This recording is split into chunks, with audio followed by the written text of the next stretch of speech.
Além da vida, um encontro semanal com a doutrina dos espíritos, codificada pelo ilustre pensador francês Allan Kardec.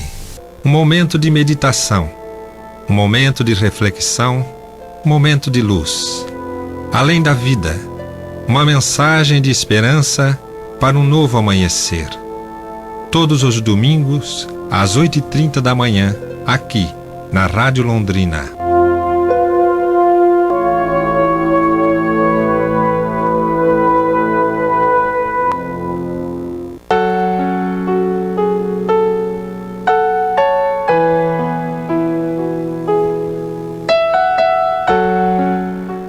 Prezados amigos do programa Além da Vida, muito bom dia. Nesse domingo ensolarado, bonito, gostoso, né? Aqui em Londrina, né? Não sei nas outras regiões aí como é que tá. E conosco aqui no programa, além do Cacá, que não falta, nosso companheiro de programa todo domingo, a Camila de Cambé. Bom dia, Camila. Bom dia, Miguel. Bom dia, ouvintes. Bom dia, Cacá. É sempre uma alegria muito grande estar aqui fazendo parte desses estudos do Livro dos Espíritos, como no segundo domingo, né? É sempre muito importante para a gente ter esse conhecimento, buscar esse aprendizado diante da doutrina e de tudo aquilo que o Kardec nos deixou para estudar, né, Miguel? É sempre muito bom. Verdade. E como tema de abertura, a gente tem um Momento Espírita que hoje vai falar do Espírito de verdade, né? Traz como título Jesus, Sempre Jesus.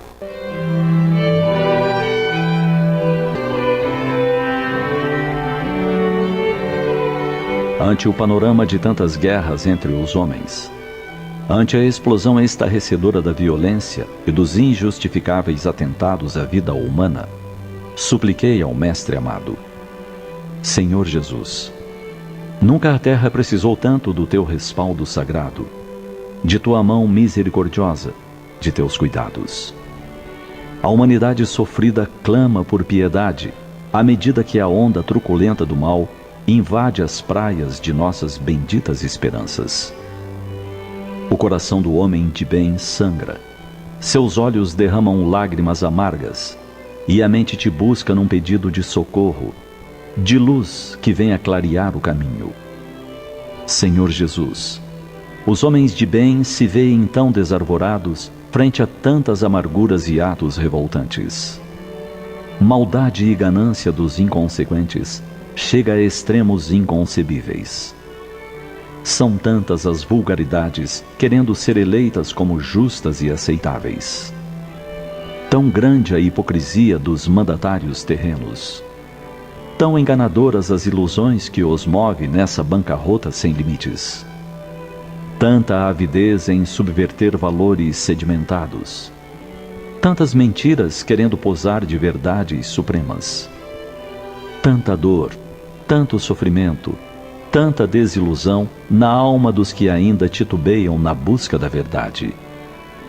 Tanta aflição no coração das mães que temem pelos filhos que embalam.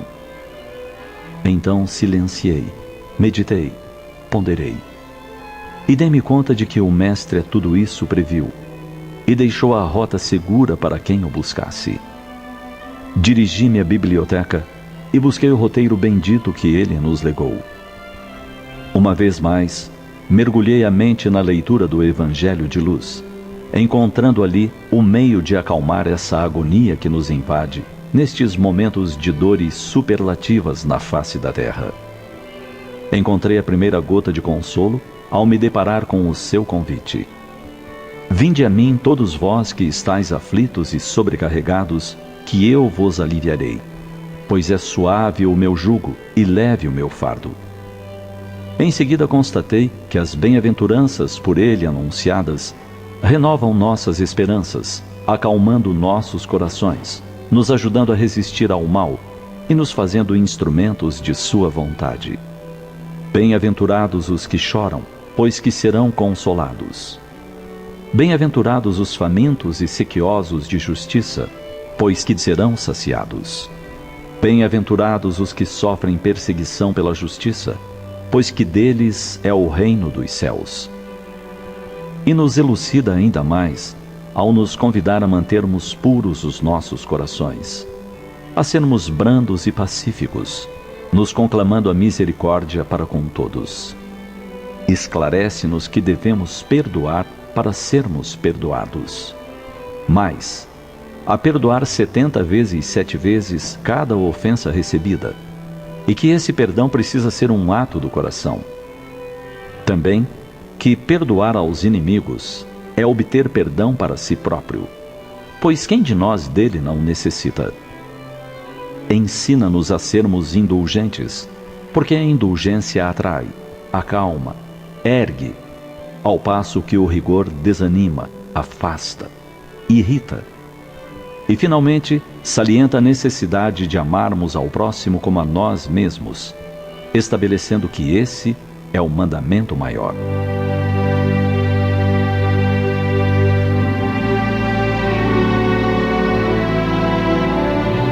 Sublime irmão e amigo, te louvamos e te damos graças pela paciência que nos dedicas nesta romagem que empreendemos pelas portas estreitas da autoconstrução. Nossa gratidão, Senhor Jesus.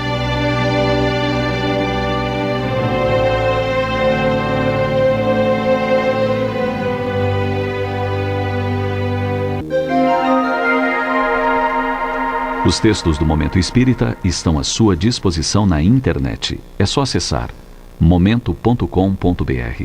Mais informações, ligue 41 3223 6174, Curitiba, Paraná.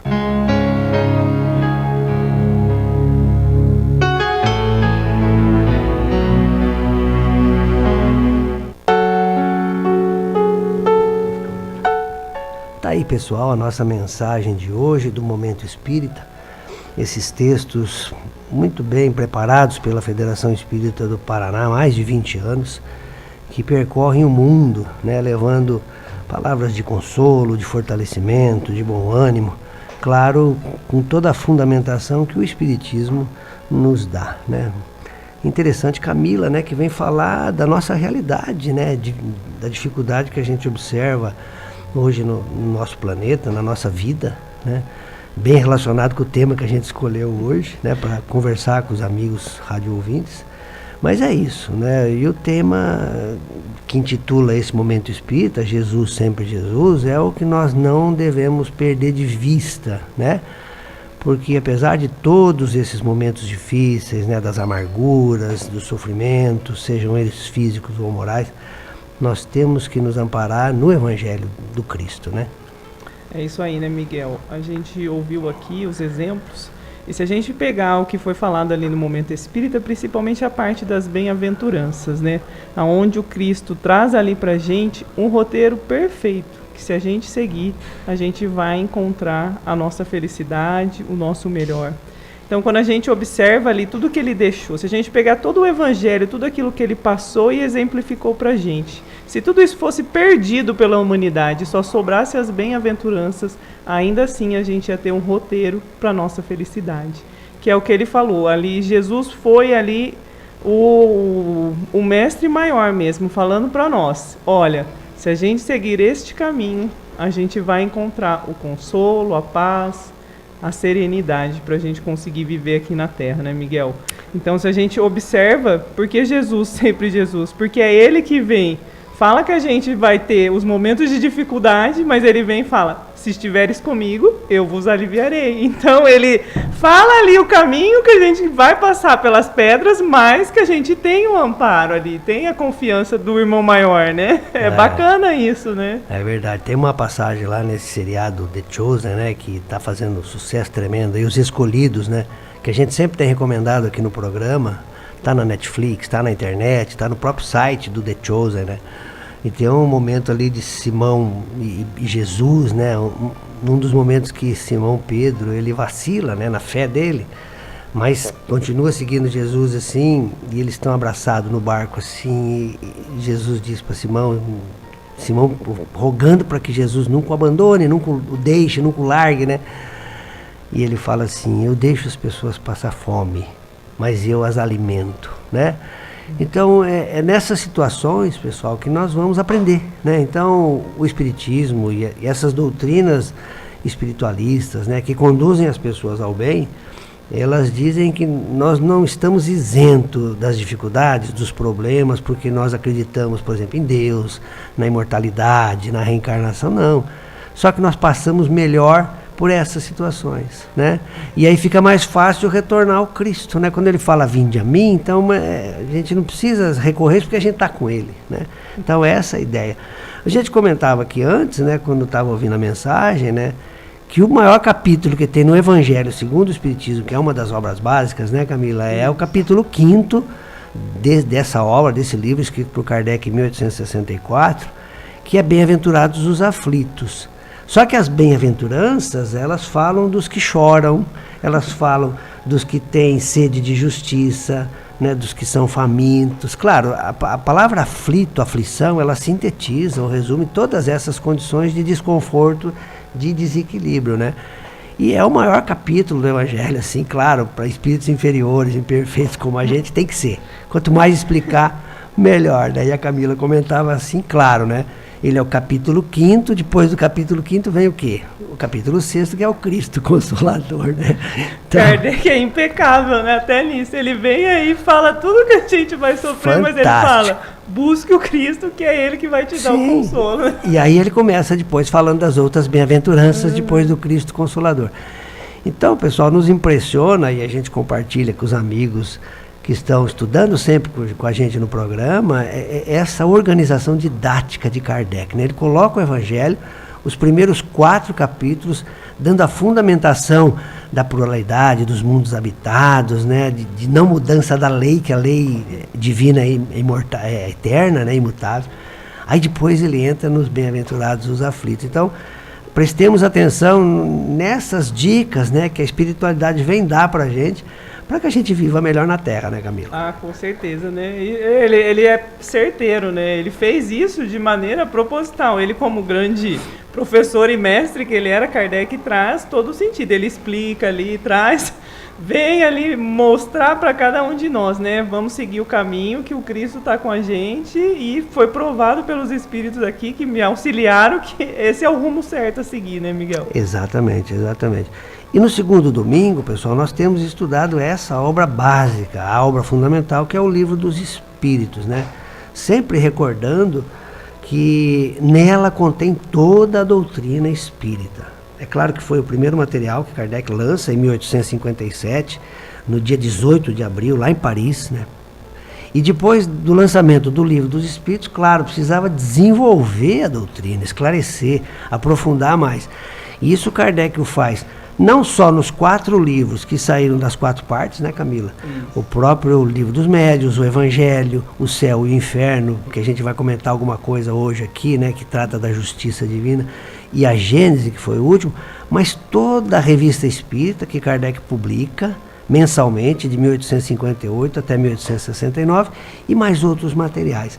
Então é todo um cabedal de informação, não só para os espíritas, né, mas para todos aqueles que têm necessidade de espiritualizar a sua vida, não sendo necessariamente vinculado ao espiritismo, né, Camila? Qualquer pessoa, sem problema. Eu lembro quando eu ainda frequentava o catolicismo, comecei a namorar a minha esposa, e eu gostei tanto dessa obra, o Evangelho segundo o Espiritismo, e frequentando a igreja, e dei para ela de presente. Ela perguntou para mim, você leu? Eu falei, não, eu dei uma passada e gostei no que eu vi, né? Então, queria que você lesse. Né? Olha, não brigamos, né? Fortaleceu o relacionamento.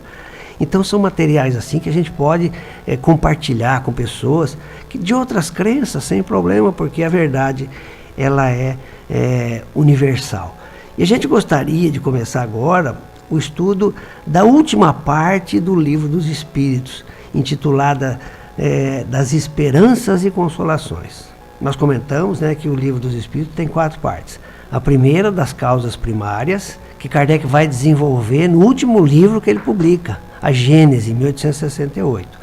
A segunda parte, que a gente vinha estudando até o mês passado, né, Camila, que trata do mundo espírita ou do mundo dos espíritos, que Kardec desenvolve no Livro dos Médiuns, lançado em 1861. A terceira parte, que é o que interessa diretamente a todos nós, que trata do nosso progresso moral, da evolução, que é da parte moral, que Kardec desenvolve no livro Evangelho segundo o Espiritismo, lançado em 1864. E essa última parte do Livro dos Espíritos, que a gente vai começar a trabalhar com vocês, né, das esperanças e consolações, Kardec vai dar o desenvolvimento dessa parte no livro O Céu e o Inferno, que tem como subtítulo A Justiça Divina segundo o Espiritismo, lançado em 1865. Essas 5 obras, pessoal, fundamentam todo o Espiritismo, toda a doutrina espírita, com os desenvolvimentos, principalmente na Revista Espírita, já que muitas vezes Kardec vai modificar algum conceito que ele coloca nas obras, nos livros. Como não pode ser alterado o livro, então ele coloca esse acréscimo, essa modificação na Revista Espírita, complementando a informação que está no livro, né? Esse título da 4ª parte, das esperanças e consolações, na verdade é uma síntese do que foi visto para trás. Quando fala de esperanças, está falando de Deus, está falando de vida futura, está falando de mortalidade, de reencarnação. Quando fala de consolação, está falando principalmente de virtudes. E dentre essas virtudes a gente destaca a fé, que é a fé raciocinada, que a gente vai desenvolvendo à medida que vai progredindo e que está no Evangelho, né, que Kardec coloca ali bem na capa, né? Então, em cima desse conceito, Kardec coloca nessa última parte 2 capítulos de penas e gozos aqui da terra, da matéria, ou seja, quando os espíritos estão encarnados, passando pelas expiações, pelas provas aqui da matéria, ou no capítulo 2 das penas e gozos futuros, né? Então a gente vai ver com detalhe isso, né? A gente viu dos 6 itens que caracterizam esse primeiro capítulo das penas e gozos terrestres, no mês de setembro a gente estudou o último, desgosto da vida, suicídio, em relação à comemoração do Setembro Amarelo.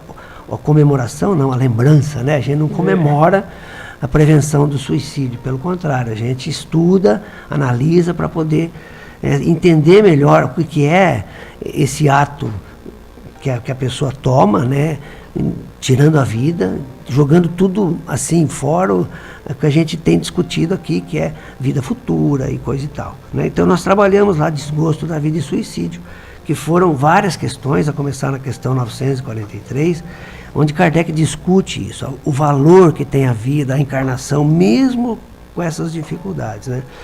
E hoje a gente vai começar na questão 920, onde trata da felicidade e infelicidade relativas, né? Por que relativas, né? Porque vai estar de acordo com o conhecimento da pessoa, com o grau de evolução, o que ela entende do que ela está passando.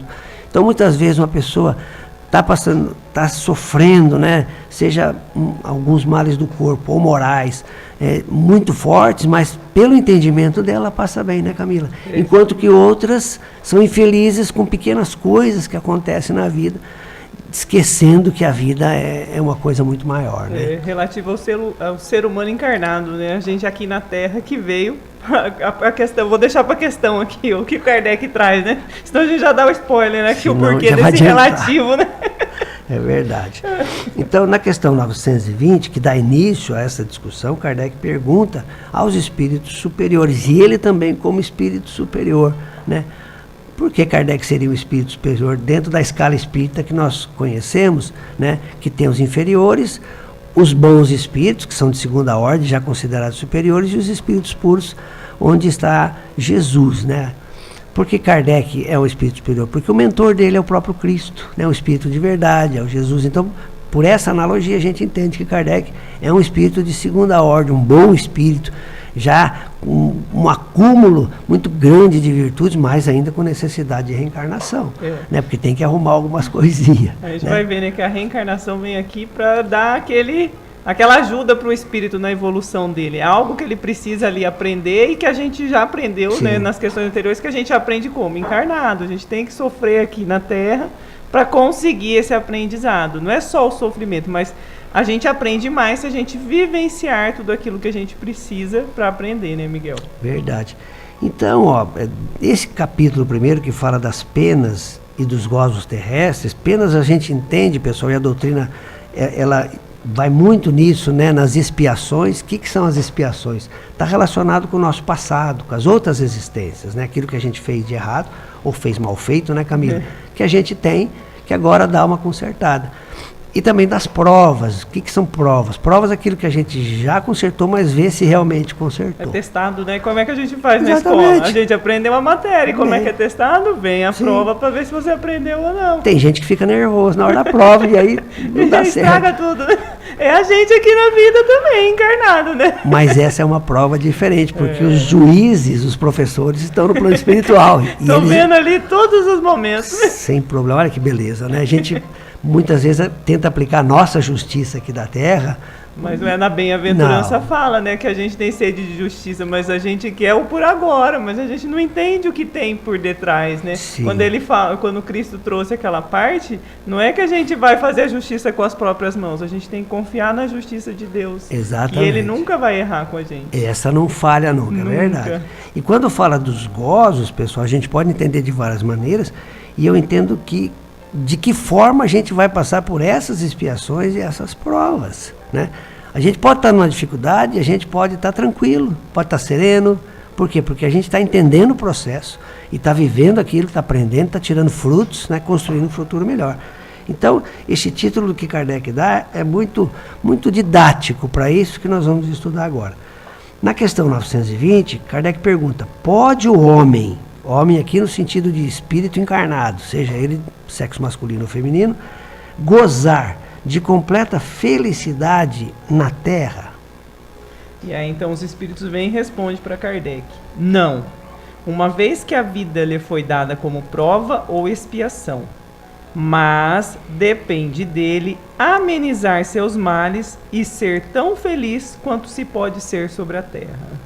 Foi maravilhosa a resposta, né? Porque no primeiro momento ele vem falar: não, você não vai ser feliz na Terra porque você tem que passar pelas provas e expiações.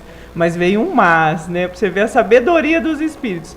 Você pode, então, ser tão feliz sobre a Terra dependendo de você, de como você faz para amenizar essas provas e expiações que você veio aqui passar. Exatamente. Então a gente tem aqui uma resposta incrível, né? Que a gente vê. A gente vai ser 100% feliz? Não, ele já falou que a gente não vai ter a felicidade plena aqui, porque a nossa felicidade é no plano espiritual, somos espíritos. Mas que cabe a cada um de nós buscar algo diante de cada dificuldade que torne os nossos momentos mais felizes aqui na Terra. Ou seja, o sofrimento vai existir, mas cabe a cada um de nós buscar um caminho que, diante de toda a dificuldade, nos dê momentos felizes. É isso, né, Miguel? É verdade. E olha, como influencia agora a nossa decisão, as escolhas, as renúncias, ou seja, o nosso livre-arbítrio funcionando na condição de expiação ou na condição de prova, não importa, né? Por isso que a gente tem que estar, pessoal, analisando, discutindo, conversando, compartilhando com familiares, com amigos, né, problemas e felicidades, para que a gente possa encontrar sempre a solução mais adequada. Isso que é o bonito. E é isso, completa felicidade, como a Camila disse, não. Momentos felizes? Sim. Agora, à medida que a gente vai adquirindo conhecimento, crescendo em moralidade, esses momentos felizes vão se intensificando. Nós não podemos esquecer que a nossa vida aqui na matéria, quando a gente está em vigília, 100% na matéria. Agora, não podemos esquecer que nós regressamos para o plano espiritual todas as noites. Quando o corpo repousa, o espírito não dorme. Então, há uma parte de vivência espiritual aí também. De acordo com a nossa conduta, nós vamos para os ambientes que nos interessam. E aí? A importância da oração, né? Antes de dormir. A importância da conduta da pessoa reta, pessoa, né? Porque senão ele perde esse momento também, né? Isso é uma verdade. Quando a gente vê aqui o porquê, essa parte da gente ter esses momentos felizes é o que vai no aspecto da nossa consciência também, né, Miguel? Quando a gente tem na questão, acho que é 621, que ele fala, onde está a lei de Deus? Dentro da nossa consciência. Então, se a gente agir de acordo com a lei de Deus, a gente vai ter os momentos felizes. É isso que ele quer trazer pra gente. Se a gente tiver o conhecimento de tudo aquilo que a gente deve ou não fazer, a gente vai começar a praticar os atos que a gente tem uma conduta boa. E aí então a gente começa a ter momentos felizes, porque a gente disciplina o nosso espírito que a dificuldade está ali. Eu vim para pagar, eu começo a entender melhor a reencarnação de algo que eu fiz no passado, que eu resgato nessa. E aí isso me dá a força de enfrentar aquele momento com mais felicidade, com mais leveza. E isso traz para o espírito aquele momento mais feliz. Porque daí, ao invés de eu ficar só lamentando uma doença, vamos por assim, se eu ficar só lamentando essa doença, o que isso vai agregar para mim aqui passar? Nada. Agora, se eu tenho a doença, eu falo, não, Deus, eu confio em Ti, vou buscar o tratamento, converso com as outras pessoas que estão lá no hospital e a gente conta da nossa vida, a gente ri, a gente conversa. Isso são os momentos felizes. A dificuldade está ali? Está ali. Mas eu não emburrei, eu não questionei, eu não culpei a Jesus, a Deus e quem quer que seja. Porque eu entendi que aquilo que eu preciso passar foi por minha responsabilidade. E aprendo a passar de uma maneira mais leve, mais tranquila. Isso me torna mais feliz. Eu não fico com aquela cara fechada o dia inteiro porque eu estou passando por essa dificuldade, né, Miguel? Às vezes está com dor e sofrimento, não tem como fazer uma cara feliz, né? Mas o importante é o pensamento, dentro da gente, o sentimento, né? A nossa consciência. E você falou uma coisa importante também, Camila, que onde está escrita a lei de Deus, né? E eu gosto dessa pergunta que está lá, que você destacou. Para mim ela está e é, porque ela vai se desenvolvendo à medida que a pessoa vai crescendo, ela vai descobrindo. Então, eu digo sempre assim, né? A gente não tem que convencer ninguém de nada, né? A gente tem que falar e dar o exemplo. E a pessoa, ela mesmo, quando ela olhar para dentro de si, se autoconhecer, ela vai encontrar Deus, vai encontrar suas leis, vai encontrar o seu ensinamento, né? Então, muitas vezes a gente quer convencer as pessoas, né? Porque faz bem pra gente, mas de repente não é o momento da pessoa. Sim, né? Tem até, só fazendo uma colocação, a parábola do semeador, quando a gente traz para o nosso dia a dia, é que eu fiz ela faz pouco tempo, então a gente começa a pensar. A gente traz o semeador como Jesus, mas e se a gente se colocasse no semeador? As nossas atitudes e o nosso exemplo fala mais do que eu chegar aqui e falar para vocês, olha, a doutrina é isso, aquilo, outro. Agora, se eu demonstro com as minhas atitudes, com o meu exemplo, isso se torna uma semente lançada no solo daquele coração, para quem eu estou agindo, para quem eu estou falando. Então, se a gente se coloca ali no lugar do Cristo semeando, a gente observa que todos os dias da nossa vida, diante de todas as pessoas que a gente encontra no caminho, a gente vai estar semeando. Todos os dias. E por que não lançar uma boa semente? Por que não lançar essa semente de amor e de felicidade? Então, passa pra gente, assim, um momento da gente pensar, refletir. Por que eu preciso, então, ter esses momentos felizes? Para eu semear no coração daqueles que estão ao meu lado uma semente boa, uma semente alegre, uma semente feliz. Então, é muito válido quando a gente pega os exemplos do Cristo e começa a colocar no nosso dia a dia, né, Miguel? Porque a gente vê lá as parábolas tão distantes, mas e se a gente coloca na gente, no nosso dia a dia? Se a gente vivencia aquilo, a gente vai se tornar o quê? Momentos mais felizes. Eu nunca vi o Cristo em nenhuma passagem emburrada e brigando com alguém, né? Então, por que não pegar esse exemplo dele e trazer para a nossa realidade e tentar, ao menos, fazer dessa forma, fazer o diferente, ter esses momentos felizes, porque a gente compreendeu verdadeiramente o que o Cristo trouxe pra gente, né? Verdade, foi ele que disse que poderíamos fazer o que ele fazia, né? O que ele faz, né, até hoje. Por quê? Porque ele acredita que esse potencial está dentro de nós, né? Então ele veio mostrar o caminho que ele percorreu. Isso não foi de graça, né? Ele já não foi criado espírito puro, ele conquistou isso. E é importante que cada um de nós tem sim esse potencial de chegar a ser um Jesus, a chegar a ser um Cristo. Claro, não é da noite para o dia que isso acontece, né? Então, quando a gente vê esses filmes do Cristo e quando entende um pouco de Jesus que está aqui no Espiritismo, a gente vê que é um espírito muito evoluído, muito. Imagina, ele foi o criador da Terra, né? É o governador do orbe, né? Então, imagina quantas vivências já teve o Cristo para chegar nesse ponto. E até o momento de decidir vir para cá e passar o que ele passou. Exemplificar para a gente ver. Sim, é possível, estando encarnado, passar por isso, né? E ele passou dificuldades, né? Não é porque ele era um Cristo, né, que não passou de nenhuma dificuldade. Ele sabia o que ia acontecer, mas não deixou de deixar a mensagem. Pra gente. Exatamente. A gente precisava ver, materialmente falando, alguém que passasse por isso e conseguisse fazer isso, né? E ele falava, né, o que importa é o corpo, né? Matam o corpo, mas não mata a essência, a ideia, o espírito, né? Então é isso que a gente está vendo, pessoal, nessas questões que Kardec coloca.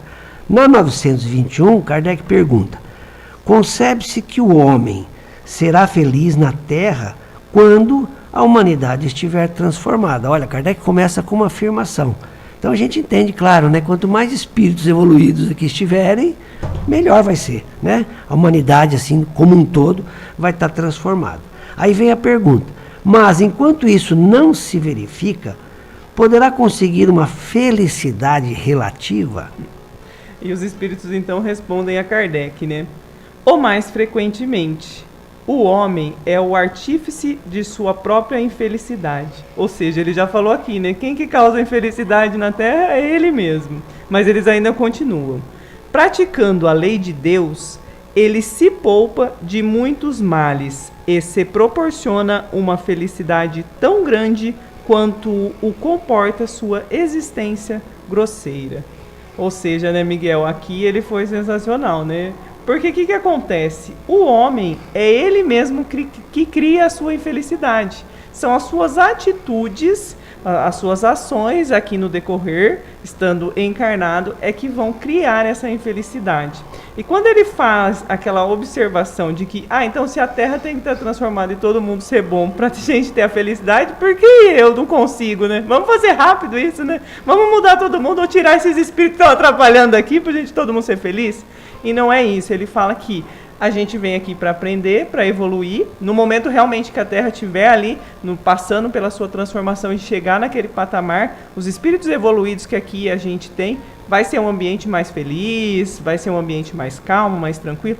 Mas, por que não hoje, de toda essa transformação que a Terra vem passando, a gente não aproveitar?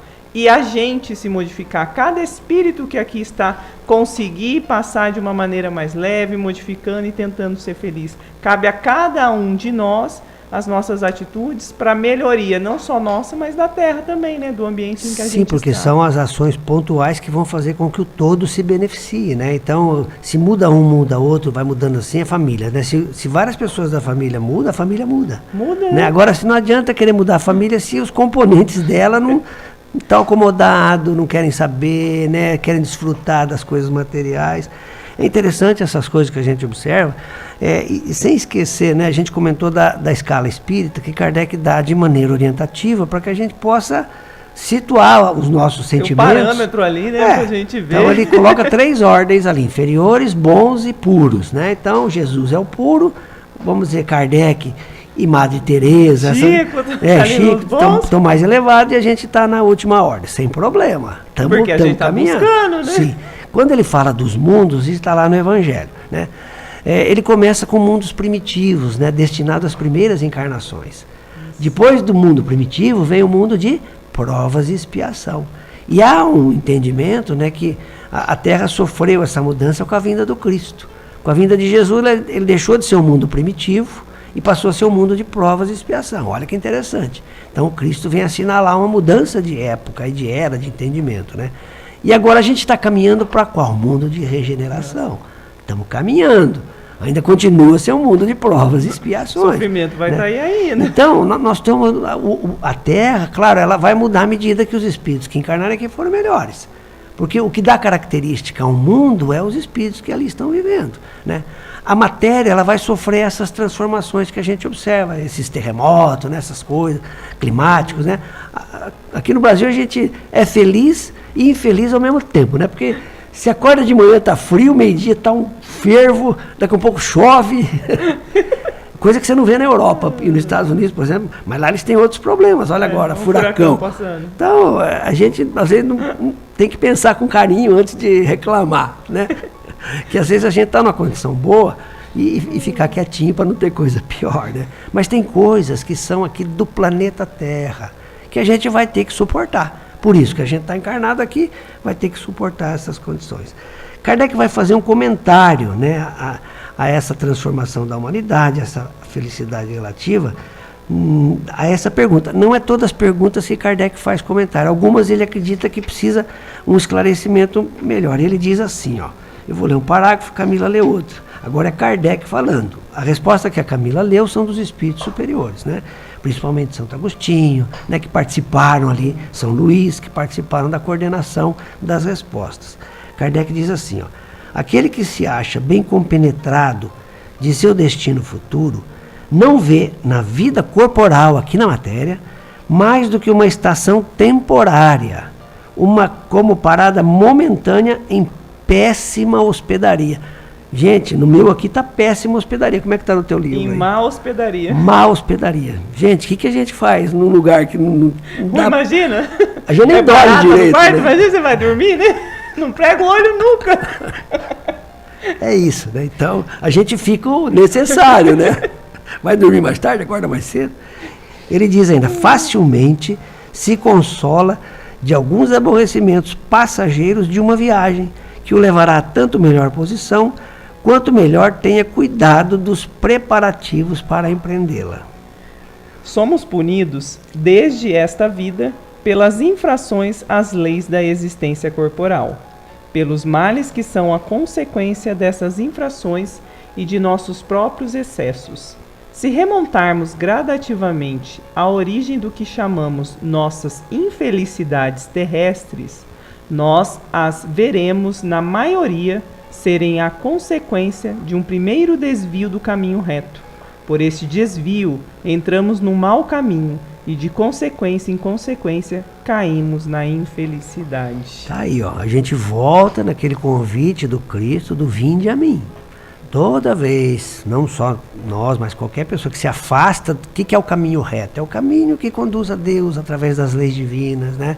Se a pessoa, porta estreita ali, né? Porta estreita, se a pessoa está mais devagar ou mais depressa, não importa. Importa que ela está na velocidade dela, mas está no rumo certo. Agora, quando a pessoa desvia do caminho, sai do rumo, aí é complicado. Porque a volta é difícil.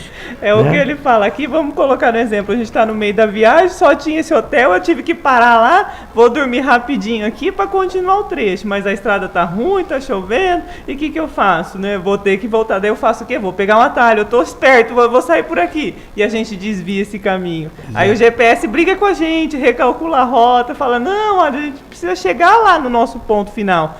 E aí a gente vai, não, mas eu sei que é por aqui, briga, mas chega uma hora que a gente vai ter que voltar tudo aquilo que a gente fez de errado para voltar no caminho reto e chegar no nosso objetivo. Exatamente. Então, se a gente faz essa analogia com a nossa vida, a gente entende que, apesar de todas as dificuldades, de tudo que a gente tem que passar, a gente tem que ter o nosso propósito ali, o nosso rumo no caminho reto, né, Miguel? E focar nele.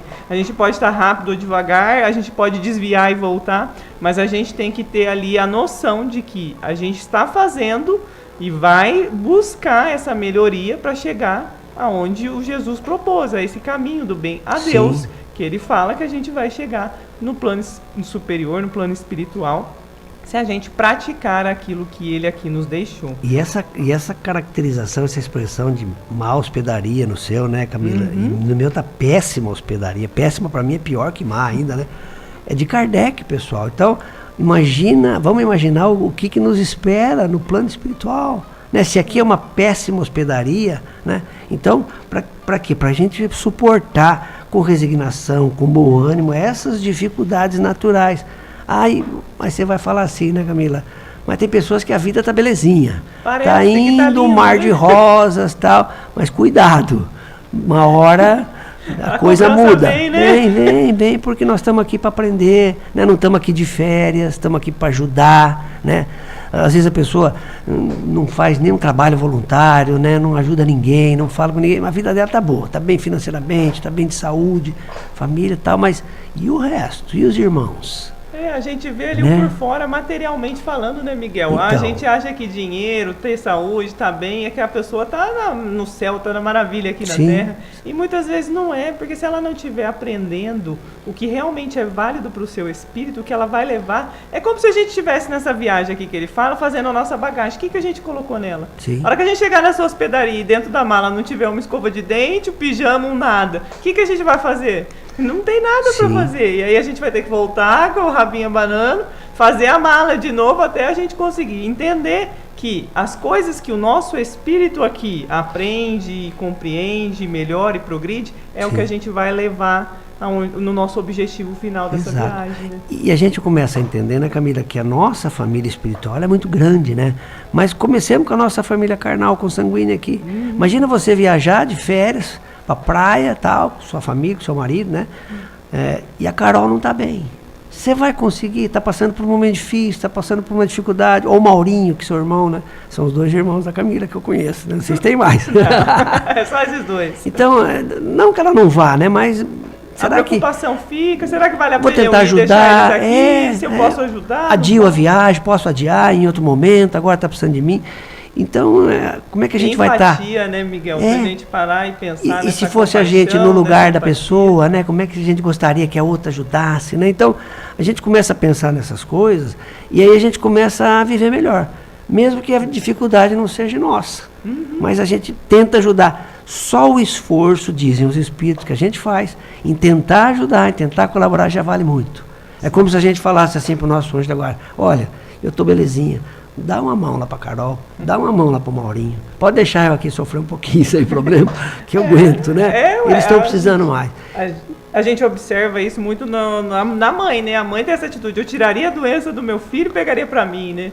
Então, se a gente começar a entender que todos nós aqui na Terra somos irmãos, a gente começaria a ter essa atenção para com todos, não só para o carnal ali, a nossa família. A nossa família são todos, porque a gente é filho do mesmo pai. Sim, somos todos irmãos. Então, se a gente começar a ter essa percepção diante de todos aqueles que cruzam o nosso caminho, a gente começa a se entender, tipo, o que eu estou fazendo aqui? E aí, a partir do momento que você ajuda esse irmão, você tem uma felicidade, você tem um momento feliz. A partir do momento que você tem a possibilidade de não ser você sofrendo, mas que você pode ajudar quem está, você começa a ter a percepção do que o Cristo ensinou verdadeiramente, colocar em prática aquilo que ele deixou pra gente. E aí você vai tendo esses momentos felizes. Sim, é bem isso mesmo. A próxima questão, Camila, eu acredito que é uma das essenciais, como todas são, né? Mas ela marca muito, porque ela vai dar uma orientação para nós, pessoal, de o que é felicidade aqui na Terra e o que é felicidade espiritual. Né? Muito bacana, Kardec. Nessa 922, toda vez que eu posso colocar ela num estudo, numa exposição, num comentário do Evangelho, né, eu acho ela muito bonita. A pergunta que Kardec faz é o seguinte: primeiro ele faz uma afirmação: a felicidade terrestre é relativa à posição de cada um. Né? Então cada um está no seu momento e está ali com a sua felicidade. O que basta para a felicidade de um constitui a desgraça do outro. Então, duas pessoas, mesmo na mesma família, são diferentes. Às vezes gêmeos. Às vezes para um felicidade é uma coisa, para outro é outra. Agora vem a questão que Kardec coloca, a pergunta, né? Ele coloca duas afirmações e agora vem a interrogação. Haverá, contudo, alguma soma de felicidade comum, ou seja, que é igual, né, a todos os homens, ou seja, a todos os espíritos? Agora ele está se referindo à humanidade, presta atenção. A gente sabe que aqui na Terra tem espíritos de vários níveis. Tem espíritos ainda que estão ligados a mundo primitivos e espíritos mais que já estão para o mundo de regeneração. E Kardec pergunta isso: há uma felicidade relativa, comum, igual para todos esses espíritos? Olha que interessante. Agora a resposta que os espíritos dão. Os espíritos respondem para Kardec: para a vida material é a posse do necessário. Já para a vida moral, a boa consciência e a fé no futuro. Incrível, né, Miguel? Essa questão, ele vem aqui e ele traz especificamente: se você quer para a vida material ter a felicidade, nós estamos na Terra, é, né, a posse do necessário. Exatamente. E o que seria esse necessário para a gente aprender, né? Tipo assim, não é os nossos desejos, mas aquilo que é necessário para que a gente viva diante da, como ele fala, viva como homem de seu tempo aqui na Terra. Então é o necessário para o nosso progresso aqui na Terra, encarnado. Não os meus desejos de eu quero para agora, a pessoa não me ama, mas eu queria aquela pessoa. Não, é o necessário para a gente viver aqui na Terra. E quando ele fala da vida moral, a boa consciência e a fé no futuro. Ou seja, ter a consciência tranquila de que eu estou cumprindo com a lei de Deus. A consciência de que aquilo que eu estou fazendo é o certo a se fazer diante de tudo aquilo que eu tenho de conhecimento sobre as leis de Deus. Eu respeito, eu não causo prejuízo a ninguém, eu escolho de uma maneira mais correta e adequada as minhas palavras e as minhas atitudes. E eu tenho a fé no futuro de que estes atos vão me trazer a felicidade. É verdade. Eu achei sensacional isso. Olha, né? Cuida tanto do exterior, que a gente está na matéria aqui, quanto da parte interior, da parte do espírito, né? Que está mais relacionada à parte moral, à parte das virtudes. Agora, não podemos descuidar. Kardec fez essa pergunta para os espíritos quando ele desconfiou que ele estava diante de uma doutrina nova, né? Quando ele começou a ter contato com os fenômenos, quando ele começou a levar para as reuniões mediúnicas daquela época, que eram realizadas tanto em salões lá em Paris, quanto nas residências, né? Ele começou a levar perguntas organizadas e as respostas vieram dessa forma também. Então, quando ele vislumbrou isso, puxa, isso foi o que eu busquei durante toda a minha vida, essas respostas, né? Ele perguntou numa das reuniões aos espíritos se eles dariam para Kardec, para ele, né, o suporte material necessário para que ele pudesse fazer o trabalho. Exatamente. E eles responderam de uma maneira assim muito, muito humilde, muito direta. Se nós não o fizéssemos, nós não o amaríamos. Porque eles sabem das nossas... o filho na dificuldade, não, né? Eles sabem das nossas necessidades aqui na matéria. Claro, eles vão dar pra gente o necessário. Não o nosso desejo, o nosso querer. Não é o que a gente não, quer, né? É o necessário. Porque às vezes a gente vê assim, né? É como, puxa, Mega Sena acumulou. Opa, eu preciso. Ai, nossa, se eu ganhasse 60 milhões, estava feito. Às vezes ele precisa de 10 mil para quitar uma dívida ali que está tirando o sono dele, quer ganhar 60 milhões. E às vezes a pessoa já, em outra existência, não soube lidar passar com pela fortuna. prova do dinheiro, né? A gente sabe que é difícil no próprio céu e inferno, né, Camila?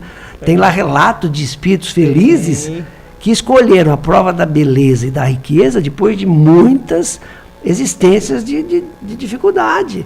Porque ele queria vencer aquela prova, né? É bacana, né, Miguel? O Miguel falou do livro Céu e Inferno. Esse livro ele é muito bom, que Kardec traz o quê?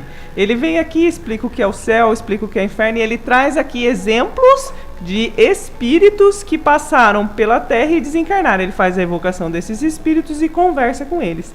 E para o tema de hoje tem uma passagem que é bem bacana, que é do Victor Lebuffle.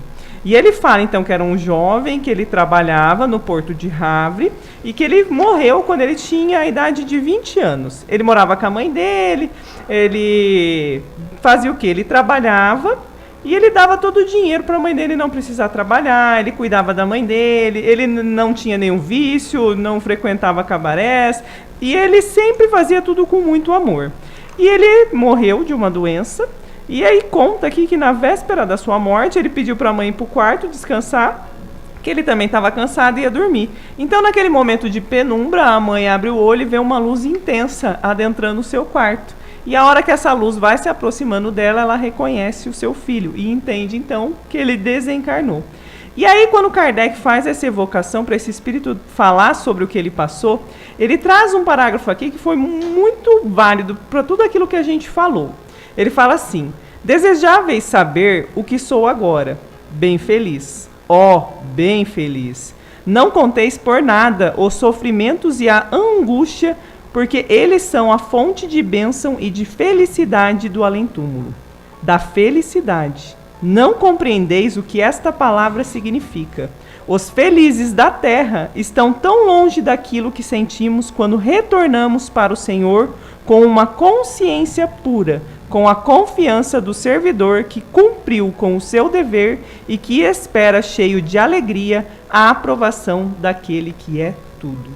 Então a gente tem aqui um exemplo de um espírito que viveu aqui, diante da lei de Deus, da lei da sua consciência. Ele honrou com tudo aquilo que ele planejou, ele cuidou da mãe, ele fazia tudo de muito bom humor. Morreu jovem com uma doença, mas quando chegou no plano espiritual, ele fala que todo o sofrimento pelo qual ele passou trouxe a ele a felicidade, que é o que a gente está comentando, né, Miguel? Você vê, né? E ele destaca, né? Cuidado com essa felicidade da terra, né? Porque ela está muito longe da felicidade, vamos dizer assim, do céu, né?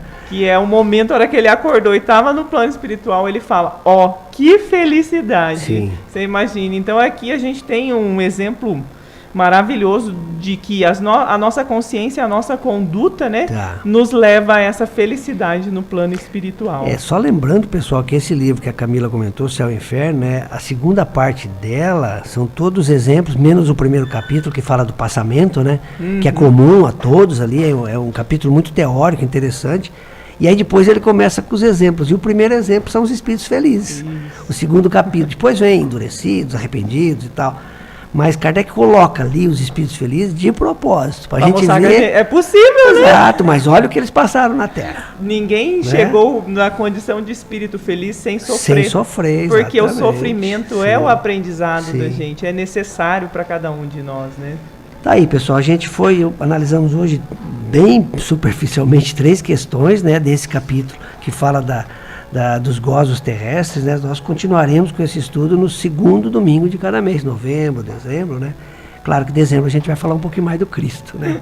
Vamos ouvir o Zé Antônio agora, que ele traz como título para nós, no Reflexão Espírita, Espírito Completismo.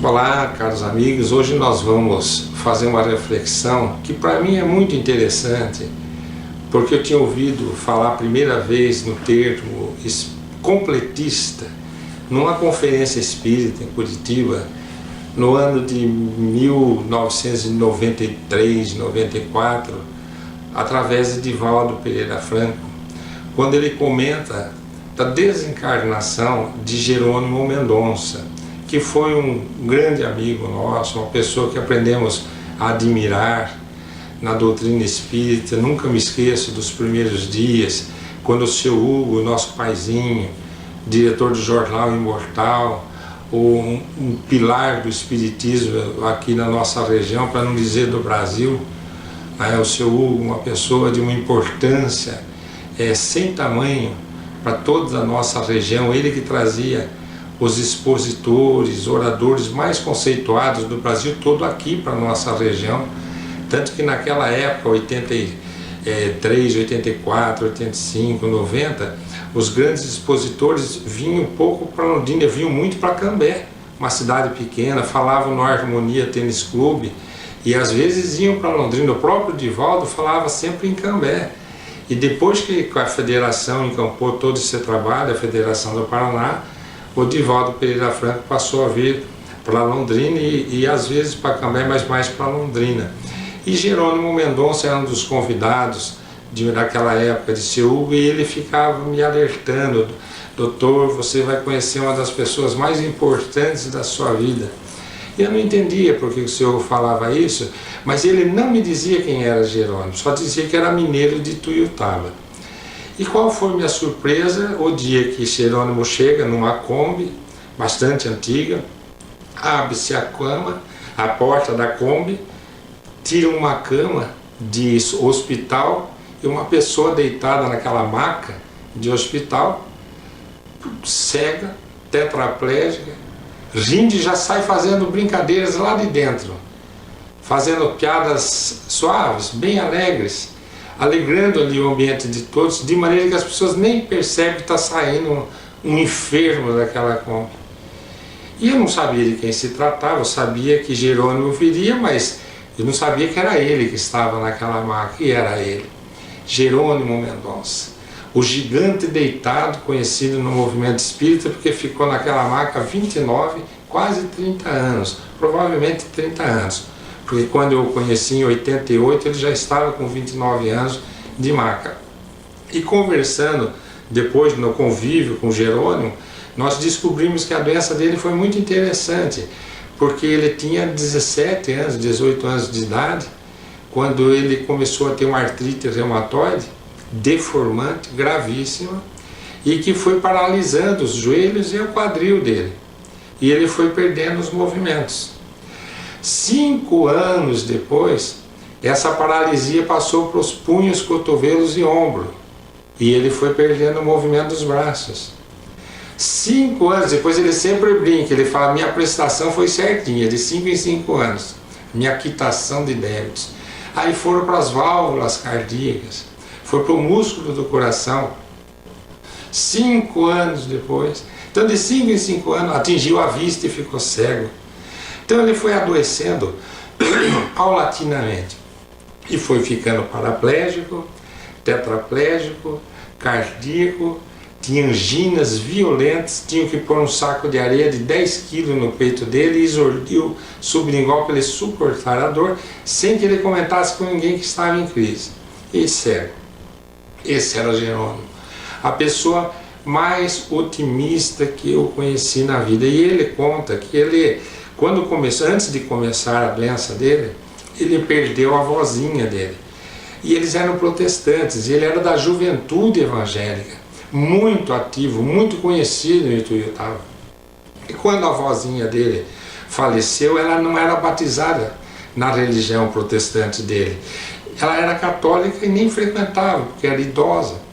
Então ele vai, procura o seu pastor, conversa com ele e pergunta qual seria o destino da sua avó.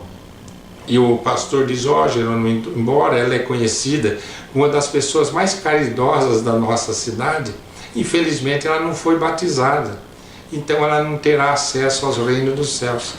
E Jerônimo ficou muito angustiado, um jovem que amava uma avó que era uma das pessoas mais queridas da cidade, não podia entrar no reino dos céus porque não era batizado. Então ele fica muito angustiado, essa história eu já comentei aqui, provavelmente em outro programa. Ele está indo comprar um pão numa padaria poucos dias depois que ela faleceu, e está lá o presidente do Centro Espírita, que conhecia muito Jerônimo, a família de Jerônimo, uma cidade na época pequena, todos se conheciam, e ele vê, cumprimenta, dá o seu abraço fraterno a Jerônimo, né, pela perda da avó, e pergunta como Jerônimo está, e Jerônimo, muito inteligente, astuto, né, pleno de atividade física, um esportista, e ele faz a questão para o presidente do centro: qual que é a visão de vocês para a vida espiritual no caso da minha avó, porque ela não foi batizada? E o presidente do centro espírita, muito tranquilo, falou: Jerônimo, o batismo não tem nada a ver com a evolução moral das pessoas. O batismo é um ritual de igreja. Você pensa bem, a pessoa vai colher o que plantou. Se a sua avó é uma pessoa de bem, ela só tem lugar em planos superiores. E aquilo foi confortando Jerônimo, de maneira que ele se aproximou bem no momento em que a doença estava chegando. E quando ele teve que dar todo aquele testemunho, eu não vou adentrar no resto da história de Jerônimo, porque eu quero falar dessa questão. Quando o Divaldo, Jerônimo desencarnou dormindo, né? Foi assim, eles desligaram o telefone para ele, que ele conversava, dirigia uma instituição de crianças lá na cidade de Tuiutá, e ele desencarnou dormindo. Passado um tempo, o Divaldo está fazendo a palestra, a conferência espírita lá paranaense, e ele comenta como Jerônimo foi recebido no mundo espiritual, e traz um recado de Jerônimo. Falou: Jerônimo pede para avisar que ele teve que fazer fisioterapia do lado de lá, porque foram 29 anos num corpo paralisado. Não pense que sai voando, não, como todo espírita acha que já sai volitando. Não, eu tive que reaprender a me locomover sem a prisão do meu corpo físico. E aí Divaldo usa essa expressão: Jerônimo foi um completista. E não explica o que quer dizer isso. Mas aí eu me recordei na época que André Luiz tinha tocado nesse assunto no livro Missionários da Luz. E é isso que eu trago hoje para a nossa reflexão. Quando ele é apresentado por Alexandre, que é o seu orientador no livro Missionários da Luz, um dos livros do espírito André Luiz, através da mediunidade de Chico, Alexandre apresenta André Luiz a Manassés, responsável pela programação de reencarnação. E Manassés se despede de um amigo dizendo assim: olha, meu irmão, vá para a Terra. Ele estava reencarnando o amigo dele. Vá para a Terra, viva seus 70 anos, programados mais ou menos, e volte como um completista. Então André pergunta: o que é um completista, Manassés? E Manassés responde: completista é o título que designa os raros irmãos que aproveitaram todas as possibilidades construtivas que o corpo terrestre lhes oferecia. Quer dizer, a gente vem na Terra, seja no mundo de expiação e provas, para saldar débitos, para fazer créditos, para não cometer novos deslizes morais e para acender luz. Então o mínimo que se espera é que não se caia mais e que evolua. O completista é aquele que não só faz tudo isso, mas resolve numa única existência, dentro de um único corpo, quitar todos os débitos de várias existências numa única existência. E foi o que Jerônimo fez. Jerônimo, ele com a paralisia, ele já se libertava de uma porção de dívidas, mas ele aceitou a tetraplegia e se livrou de muitos mais débitos.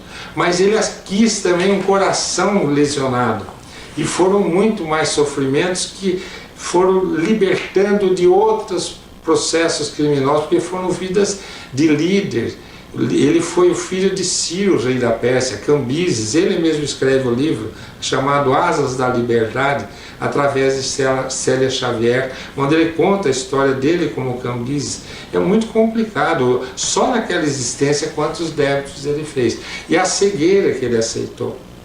Então ali, naquele momento, Jerônimo, aceitando na mesma existência todas as penalidades ligadas aos seus débitos pretéritos, ele se liberta de uma vez só de tudo.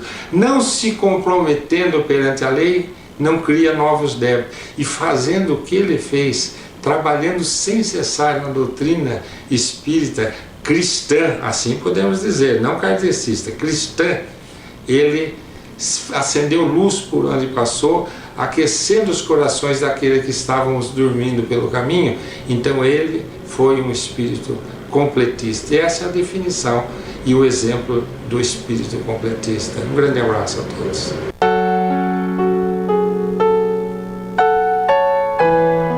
Tá aí, pessoal, a mensagem hoje do nosso querido amigo José Antônio, hoje no plano espiritual, sobre essa expressão completista, né, Camila? Quem sabe vamos trabalhar para voltar até com saldo, né? Se possível, né?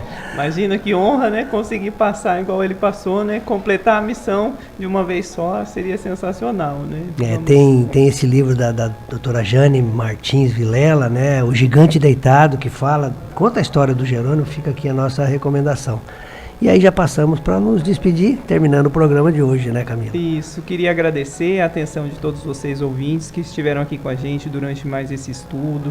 É sempre muito bacana participar e estar aqui com vocês, falando do Evangelho do Cristo, dos ensinamentos do Kardec, que é um conhecimento que é válido para todo mundo, independente da religião. É algo que faz a gente refletir diante da nossa necessidade de buscar a nossa evolução, né, Miguel? Então agradeço a todos, um excelente e abençoado domingo a todos vocês. Eu também, o sentimento é de muita gratidão e desejando a todos um domingo de muita luz e uma semana muito proveitosa.